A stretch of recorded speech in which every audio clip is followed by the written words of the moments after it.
Salut les sportifs, j'espère que vous vous portez bien. Qu'il fasse beau, qu'il fasse gris, qu'il fasse chaud, qu'il fasse froid, le sport doit être là.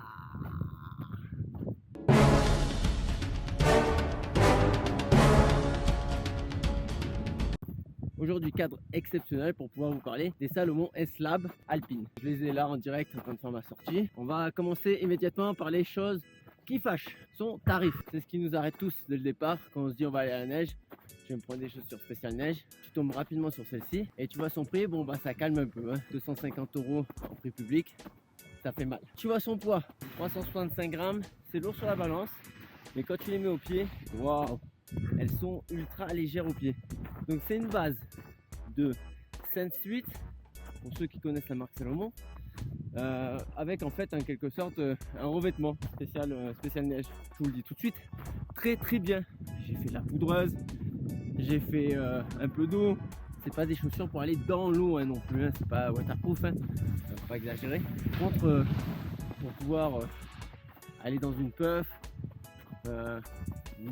neige molle, neige dure, et même figurez-vous, comme c'est une base quand même d'une chaussure qui court très vite, et ben vous pouvez même l'utiliser pour aller sur le bitume.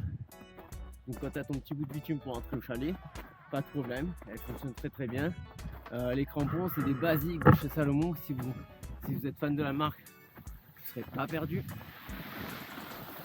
Donc ça grippe relativement bien. Je veux pas dire que c'est le meilleur grip que j'ai jamais vu, mais franchement ça fonctionne bien. Un petit peu comme les S-Cross que j'avais testé. Le lien juste ici. Donc là, comme vous pouvez voir, il y a des skieurs derrière moi. Donc là ça accroche bien, j'arrive à monter. J'ai une piste, là je suis sur une piste bleue. Ça accroche comme si j'étais au sec.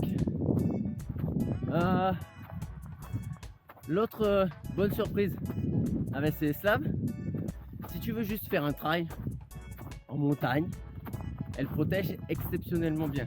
Son mesh, qui est quand même sa spécificité, il recouvre complètement ta chaussure. Ça c'est vraiment très pratique. Mais comme je disais en début de vidéo, c'est pas waterproof. Donc il y a toute la première partie de la chaussure qui elle va être super étanche. C'est-à-dire que sur toutes mes sorties, même dans la grosse puff, j'ai pas eu les pieds mouillés. Voilà, jamais. Accompagné simplement de bonnes chaussettes, là entre autres je suis sur des Silence en mérinos. Pareil, vous avez les liens dans la description si ça vous intéresse ce type de chaussettes.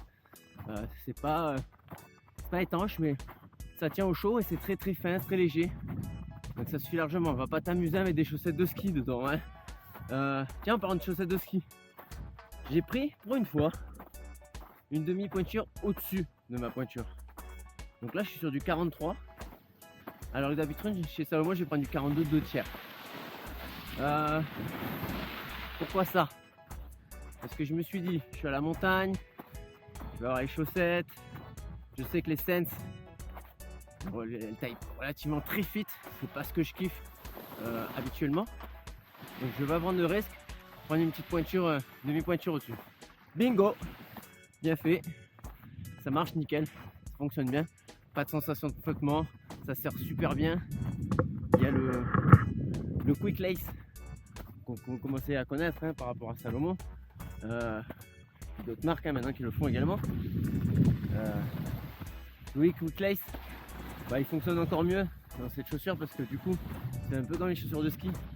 Tu serres ton lacet et en plus tu vas mettre ton revêtement néoprène par dessus et là il n'y a plus rien qui bouge. Ça tient bien, il n'y a même pas besoin de le ranger le Quick Lace dans la petite pochette.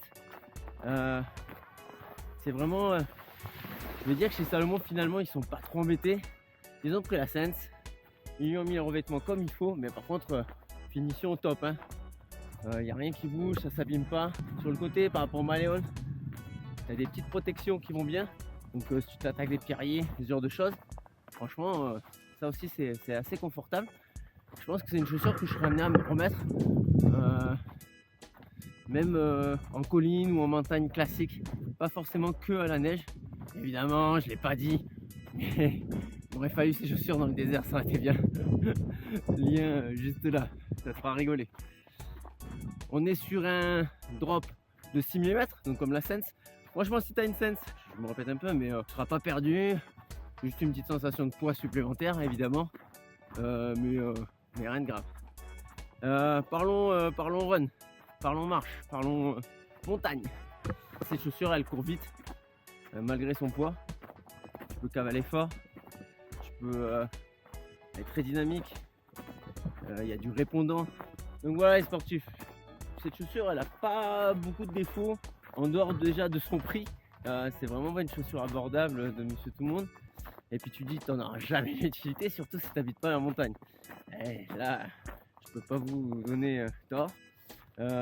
Pour de la rando, ça marche. Mais si tu l'achètes pour la rando, honnêtement, va t'acheter des chaussures de randonnée. Il y a une gamme rando chez Salomon qui fera très bien l'affaire.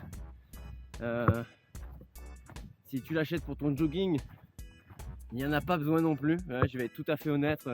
Va pas lâcher 200 balles dans une paire de pompes pour faire un jogging à la montagne. Ça sert à que dalle. Ça, je le dis souvent, dans la montagne, ta paire de baskets de trail, elle fonctionne. Tu pourras pas aller dans la puff pendant 2 heures, mais ça marche super bien. Tous les crampons et tous les caoutchoucs maintenant qu'on fait sur les différentes marques, ça accroche de ouf. Le seul problème, c'est toi, c'est la machine.